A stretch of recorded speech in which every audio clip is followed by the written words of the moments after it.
Hi guys, magandang araw sa inyo. This is Jason Salcedo from BSME 1C. So ngayon maghanap tayo ng mga iba't ibang pattern. So andito nga pala tayo sa baura ng kapitbahay. Kasi sa amin wala akong makita. So tara, umpisa na natin. So ayan, may nakita agad ako dito. Ang unang hinahanap nga pala natin ay ang fractals. So ayan, di ko alam kung ano tawag dito eh. Pero itong mga bunga niya ay isang uri ng fractals. Ayan. Why?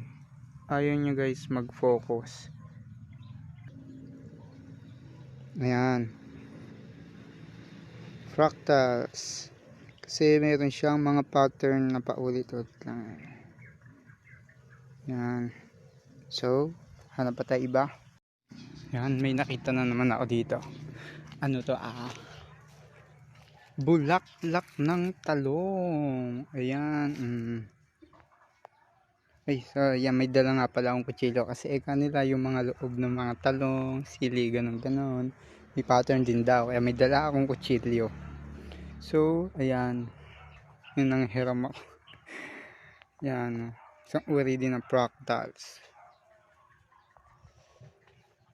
Ayan pa. Ayan. Bulaklak ng talong. So ano pa tayo iba. So ito, may nakita pa nga ako. Yan. Yung nasa may puwitan ng bayabas. So nakita nyo dito mga nalagas na siya. Pero yung puwitan ng bayabas na yan, pare-pareho lang yan. Ito katulad na to, ayan. Yan, ganyan. Kasi kapag lumalaki yan, nalalagas siyang nasa puwitan. Kaya nagiging wala na. So pero ito, isang uri ito ng fractals. So nakakatatlo na tayo, dalawa na lang. At ito din nga, bulaklak na naman, bulaklak ng sili. Yan, fractals din siya. Ayan, isang uri ng fractals. Tignan nga natin yung loob na to kung fractals din. Shit.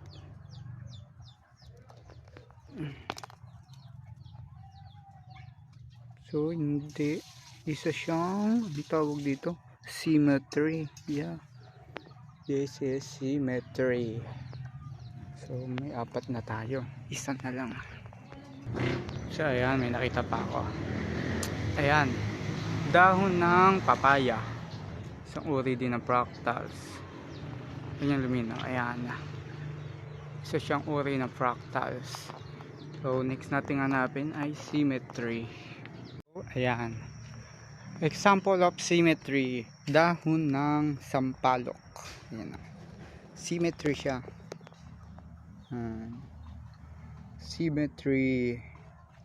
And another one is, may nakita ako dito, ito ay dahon ng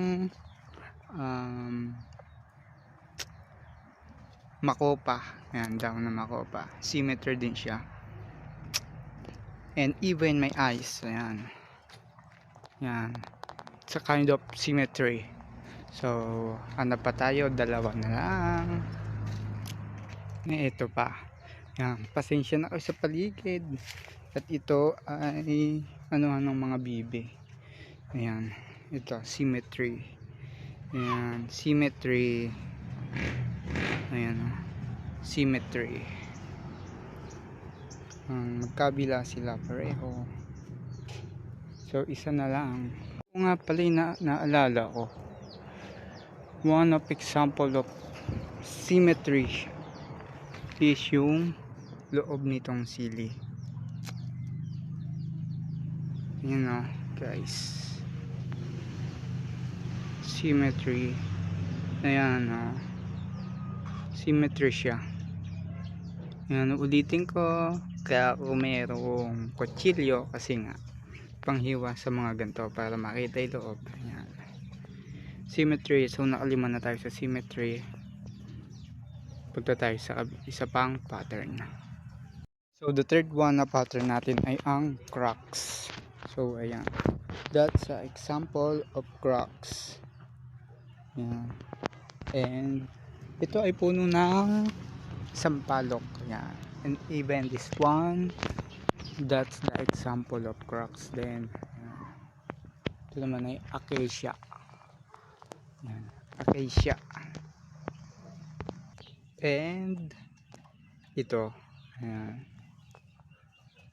isa siyang example ng cracks. Ayan, naputol na wood lumber or coco lumber. Ayan, example of cracks. Yung nga pala, and even may yan, palad. Ayan, may pattern din siyang cracks. Ayan, so ayan, nakakaapat na tayo.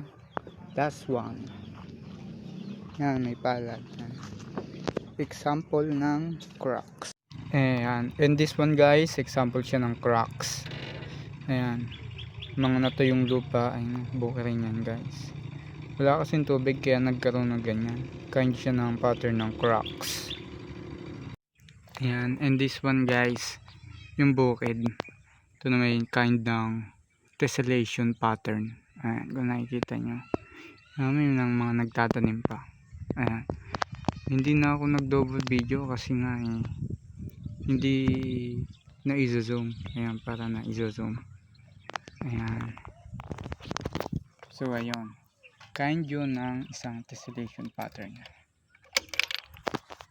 Isa pang uri ng pattern ng tessellation. Ayan, pattern tessellation. Ayan.